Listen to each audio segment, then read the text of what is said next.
సర్వోన్నతుడును సర్వశక్తిమంతుడును నిత్య నివాసి అయిన యేసుక్రీస్తు పరిశుద్ధ నామమున ఈ ఉదయకాల శుభములు మీకు తెలియజేయుచున్నాను. ఇది నా దేవుని యొక్క వాక్య ధ్యానము. మనము దీన దశలో ఉన్నప్పుడు ఆయన మనలను జ్ఞాపకం చేసుకునేను.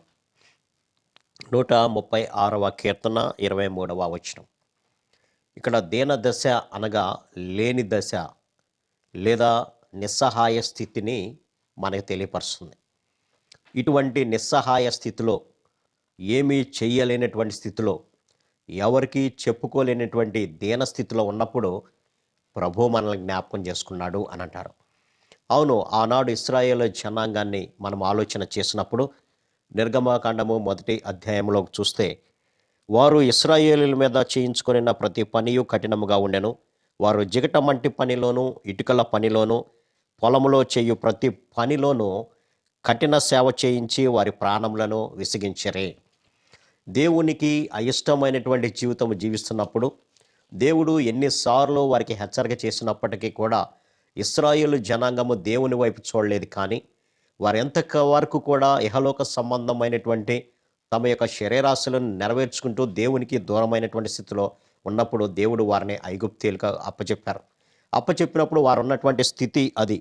ప్రతి పనిలోనూ కఠిన సేవ చేయించి వారి ప్రాణములను విసిగించని అటువంటి స్థితిలో ఉన్నప్పుడు వారు ప్రభువుకి మొరపెట్టినటువంటి విషయాన్ని మనం జ్ఞాపకం చేసుకోవచ్చు 2వ అధ్యాయంలో. ఇక్కడ అలాగున అనేక దినములు జరిగిన మీదట ఐగుప్తు రాజు చనిపోయెను. ఇశ్రాయేలీయులు తాము చేయుచున్న వెట్టి పనులను బట్టి నిట్టూర్పులు విడుచుచు మొరపెట్టుచుండగా తమ వెట్టి పనులను బట్టి వారు పెట్టిన మొర దేవుని యొద్దకు చేరెను. కాగా దేవుడు వారి మూలుగులను వినెను అనే మాటను మనం చూడవచ్చు. కాబట్టి ఎంత భయంకరమైనటువంటి స్థితి. ఇశ్రాయేలు జనాంగము లెక్కకు మిక్కిలి విస్తరించింది, కానీ ఏమీ చేయలేనటువంటి స్థితి, వారు మాట్లాడలేనటువంటి దీనమైనటువంటి స్థితిలో ఒకే ఒక ఆశాకిరణంగా దేవునికి వారు మొరపెట్టడం జరిగింది పిల్లరా.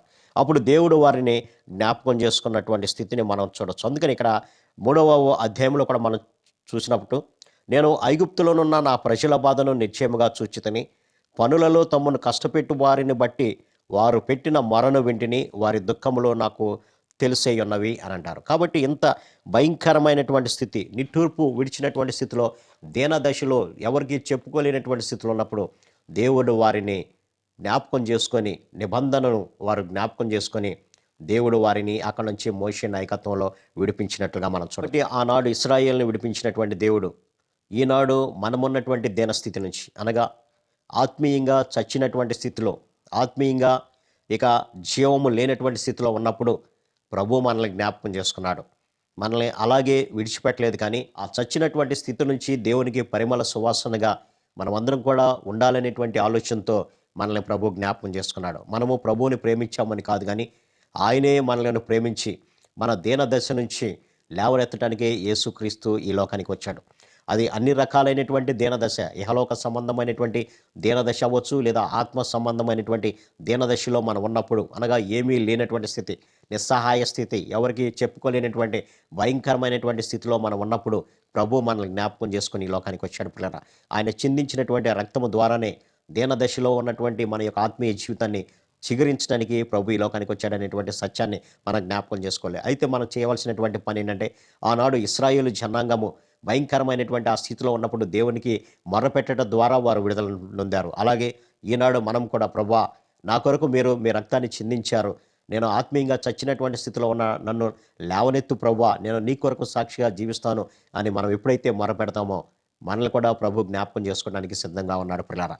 ఆయన మనల్ని విడిచిపెట్టలేదు, కానీ వేడుకోవాలి అని ప్రభు ఆశిస్తున్నాడు. ఆనాడు చిన్న కుమారుడు కూడా తండ్రి నుంచి దూరమైపోయినప్పుడు, తండ్రి పోతే పోయాళ్లే నా కుమారుడు అనుకోలేదు, కానీ మిద్దె మీద ఎక్కి తన యొక్క కుమారుడు ఎప్పుడు వస్తాడని ప్రతిదినము ఎదురు చూస్తున్నట్లుగానే మన తండ్రి అయినటువంటి యేసుక్రీస్తు కూడా మన కొరకు ఎదురు చూస్తున్నాడు ప్రియులారా. ఆనాడు కుమారుడు తన యొక్క మనస్సును మార్చుకొని వచ్చినప్పుడు, దూరంగా ఉండగానే తండ్రి ఏ విధంగా అయితే పరిగెత్తుకెళ్ళి అతన్ని కౌగలించుకొని ముద్దు పెట్టుకున్నాడో, మనల్ని కూడా తన హక్కున చేర్చుకోవడానికి యేసుక్రీస్తు ఎదురు చూస్తున్నాడు.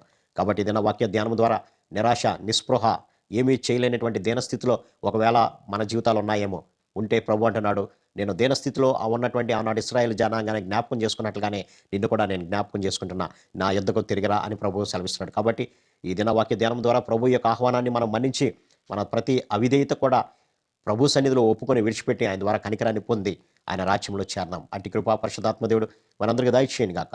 ఆమేన్. ప్రార్థన. సర్వశక్తుడా ప్రేమ గల మా తండ్రి, దీనదశలో నేను జ్ఞాపకం చేసుకుంటున్నానన్న ప్రభా, ఇదిగో నేను భయంకరమైనటువంటి నాయన శ్రమలతో శాపాలతో కొట్టుమిట్టాడుతున్నటువంటి మానవుడు దీనదశలో ఉండి ఏమీ చేయలేనటువంటి స్థితిలో ఉన్నప్పుడు నాయన మీ వైపు చూస్తే నేను కరుణిస్తానని వాగ్దానం చేసావు ప్రభా. మీ వాగ్దానాన్ని విశ్వసించి మీ వైపు చూచేవారుగా మనం సిద్ధపరచమని యేసు నామమున అడిగి పెట్టుకుంటున్నాం తండ్రి. ఆమేన్. God bless you.